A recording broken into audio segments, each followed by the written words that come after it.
People say I sound angry. What's that about?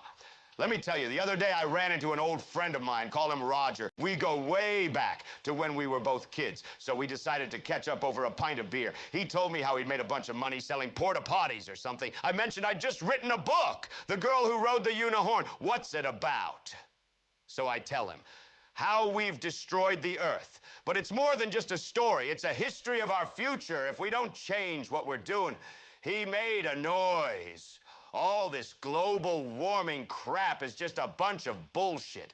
This got me going. I reeled off how it's more than just the overheating of the planet. It's species dying off and our killing them. It's about the destruction of the forests, the overfishing, the poisoning of the waters and the land, and the increasing droughts, the shrinking of rivers and lakes. And did I mention the rising temperatures? Bullshit, he said again. Have you read any of the literature? I demanded. Nearly every scientist who looks at the situation agrees. They're all just making it up, he said. It was then that I realized, you've heard of the frog in the pot of boiling water. The water heats up so slowly that the frog doesn't realize it's boiling to death. Only in this case, it's not a frog.